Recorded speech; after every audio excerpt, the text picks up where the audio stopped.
Long ago, the gods made the lower realm. We humans belong in that category. The gods decided that they will go to the lower realm and form a group called Familia. Each god has their own Familia, and whoever joined their Familia is called their children.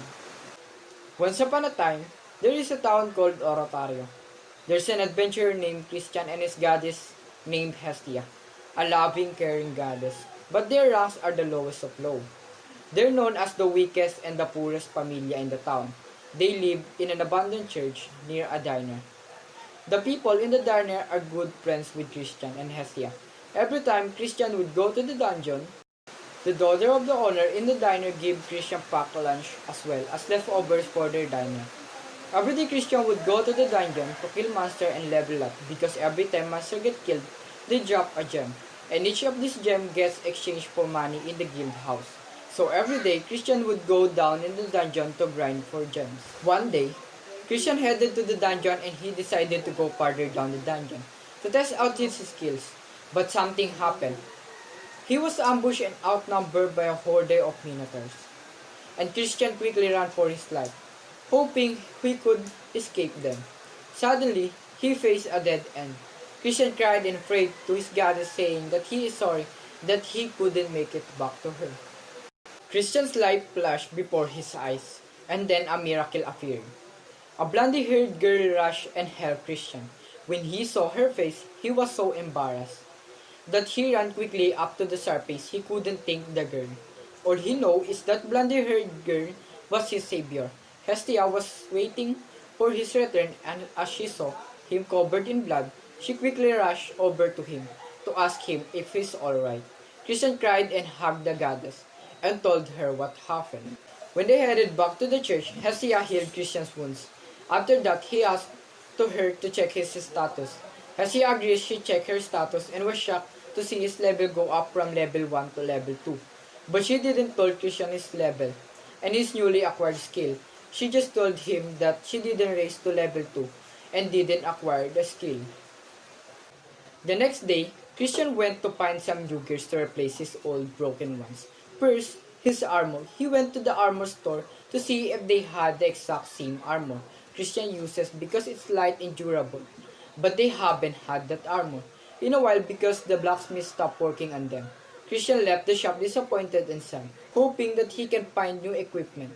But once, as he was about to go home, he came across a familiar-looking face, the blondie-haired girl, who saved him from the dungeon. They locked eyes, but Christian was still embarrassed. The blondie-haired girl called him, but he ran away.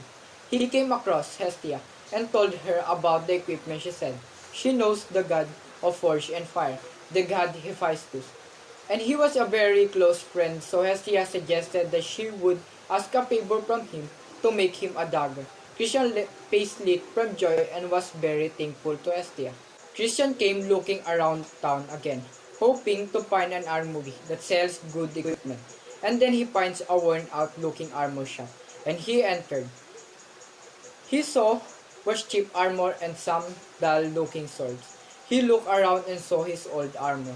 He was so happy and bought it and went home. The next day, Hestia went to Hephaestus for the dagger and said it's gonna cost her a lot. But her love for Christian is so strong that she insisted that she's going to pay for it in the future. So Hephaestus said 3 million gems for the dagger. Hestia agreed. He said that the dagger will be completed in 2 to 3 days and asked her to come back. From then, for now, Hestia went back home and rested. 2 days have passed. Hephaestus called out Hestia for some tea so that can he give the dagger. Hestia agrees and decided to bring Christian along. They met early in the morning and had some small chat, and Hephaestus gave the dagger. Christian was so excited to test his new equipment, so he suggested to Hestia that he wants to go to the dungeon. She agrees to him. Christian quickly geared up and headed down to the dungeon. Hestia prayed for his safe return to their home.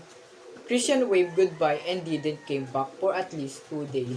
When Christian came out the dungeon, he was covered in blood, cuts and bruises. He walked down the quiet street and arrived to their humble home.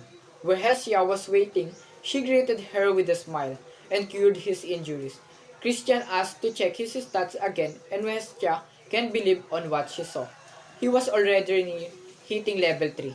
She told Christian on what she saw, and was all ready to tell him about his skill, and that she lied to him. Hestia expected him to be mad at her, but she was wrong. In fact, Christian laughed and said, "Thank you." His skill was he gains more experience, not like the other adventure. After that, the other goddesses discovered Christian's skill.